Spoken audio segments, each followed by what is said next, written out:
A camera crew walks up to a stranger in a parking lot and asks one question: "How much is your car payment?" The man leans on a spotless new truck and says it out loud: "$900 a month." The next person: $1,100. The next: $1,600. Now here's the number none of them want to hear. If you earn $80,000 a year, the car you can honestly afford is around $20,000, quite possibly half of what the person standing next to you just drove home. Make $40,000, your number is about 10. Make $150, around 37. Those numbers are going to feel too low. Sit with that feeling, because the gap between what people buy and what they can actually afford is the entire story of this video. The people in that parking lot are not stupid, and they are not reckless. Every one of them sat in a bright, friendly showroom and was walked, step by careful step, into a number that will quietly follow them for the next 7 years. And the strangest part, most of them still don't know how it happened.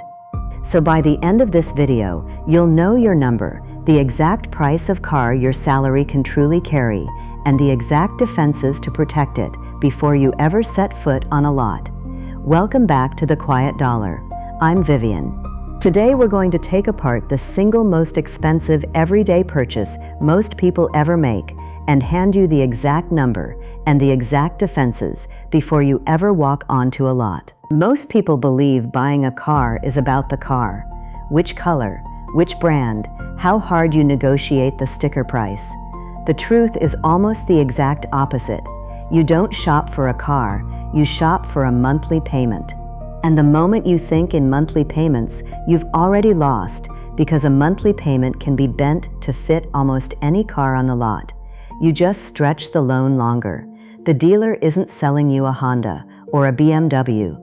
They're selling you a number small enough to say yes to, wrapped around a debt big enough to hurt for years. And the data on how far this has gone is genuinely startling. According to Experian's State of the Automotive Finance Market for early 2026, the average new car is now financed with a monthly payment of about $770 at an interest rate of 6.4%, and more than a third of all new car loans, over 35%, now stretch beyond 6 years. The loans keep getting longer for one reason: the cars keep getting less affordable, and a longer loan is how you hide that. Now put a real cost on ownership. AAA's Your Driving Cost Study puts the average annual cost to own and operate a new vehicle at $11,577 a year, nearly $1,000 a month before you've driven a single mile. And the average new car now sells for just under $50,000, $49,855, as of mid-2026, per Kelley Blue Book. By the honest rule I'm about to hand you, affording that average car would take an income close to $200,000 a year. Most buyers don't earn anywhere near that, and they buy it anyway. Why do smart people override that math?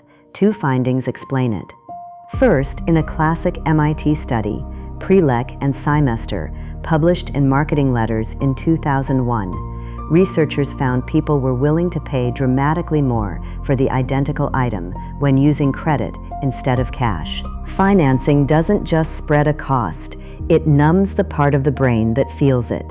Second, economist Ori Hefetz, in the Review of Economics and Statistics in 2011, showed that the more visible a category of spending is to other people, the more our spending on it climbs as income rises, and almost nothing is more visible than the car in the driveway. And here's the quiet counter-evidence. In the landmark study behind The Millionaire Next Door, Thomas Stanley and William Danko, 1996, the majority of actual millionaires drove modest, used cars and had never spent a large share of their wealth on one. The people with the money were almost never the people with the impressive car. One honest note before we go further. This isn't financial advice, and it isn't about shaming anyone who loves their car. A car is a tool, sometimes a genuine joy, and sometimes a real necessity for the life you live. These are averages and rules of thumb, not a verdict on your situation, and the exact numbers shift with interest rates every year. Take the framework, not the guilt. Here's the image to hold for the rest of this video. A car dealership is a casino.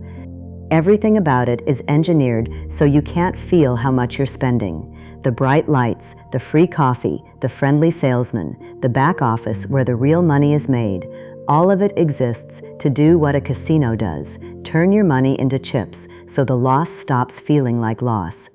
And the monthly payment is the chip. It's the little plastic disc that lets you push $600 a month across the table without ever feeling the $50,000 behind it. The house always wins. But there is one kind of gambler the house can't beat, the one who walks in already knowing exactly how much they'll spend and walks out the second they hit it. Everything that follows is how you become that person. 1. Set your ceiling before you smell the leather, the 25% rule. Before you go anywhere, do one sum. The total price of your car should be at most 25% of your gross annual income.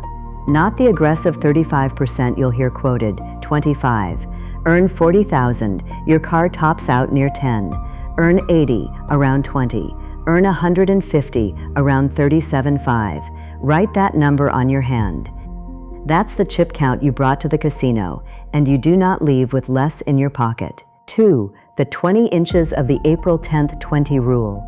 20% down. A new car sheds about a fifth of its value in the first year.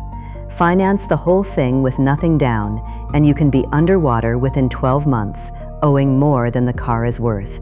You walk onto the lot, they offer you 0 down, drive it home today, and it feels like a gift. It's the casino comping your first drink. Put 20% down and stay above the waterline. 3. The 4. Never finance longer than 4 years. This is the moment the dealer earns their living. You balk at the payment, and they smile and say, let's just spread it over 72 months. The payment drops, your shoulders relax, and you just agreed to hand the bank far more interest for the same car. On a $30,000 loan, 4 years versus 6 can cost you well over $1,000 extra. The rule underneath the rule: if it doesn't fit in 4 years, you can't afford it. Full stop. 4. The 10. Keep the total under 10% of gross monthly income. Payment plus insurance plus maintenance, fuel on top. The shortcut you can do at the table: divide your gross annual salary by 120. 40,000 gives you about $330 a month. 80 gives about $660. 150 about $1,250.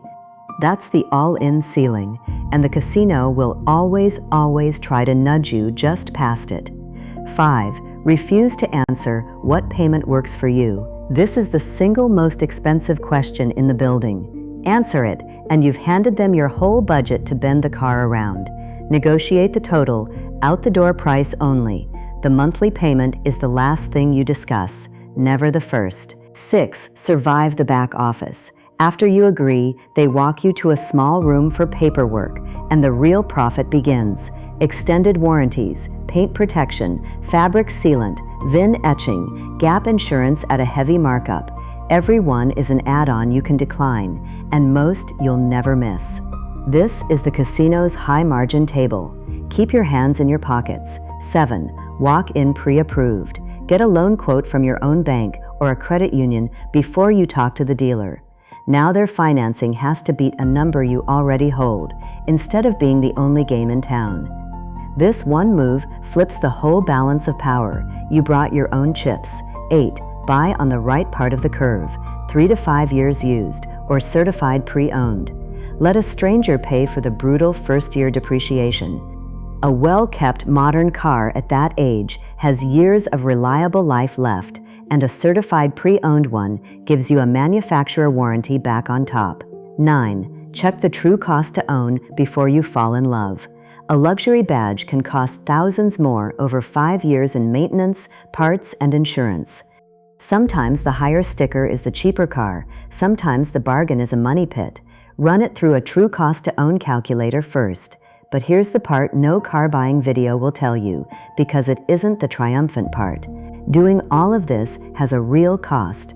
It just isn't a money cost, it's your ego. When you drive off the lot in the honest car, the one your salary actually supports, it will feel small.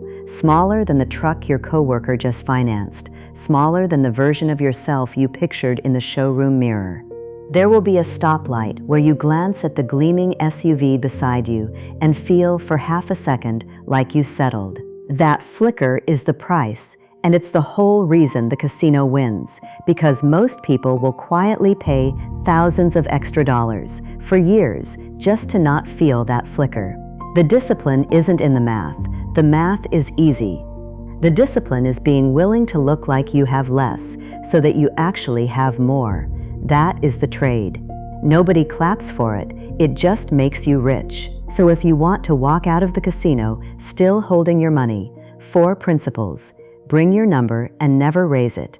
25% of gross income decided at your kitchen table, not their showroom. Negotiate price, never payment. The monthly figure is where the extra years hide. Bring your own financing, pre-approved so their loan has to compete. Say no in the back room. Decline the add-ons. Buy any warranty you truly want later for less. There's a line from Charles Dickens that's older than any car and still the whole game. Annual income £20, annual expenditure 19, result, happiness. Annual income £20, annual expenditure £20 and 6, result, misery. The entire car industry is built on that last sixpence. So let me ask you directly. Of everything we just covered, the monthly payment trap, the 72-month loan, the back office add-ons, the ego at the stoplight, which one has cost you the most? Tell me in the comments. I'm Vivian. This was The Quiet Dollar. Because real wealth is quiet, now go build yours.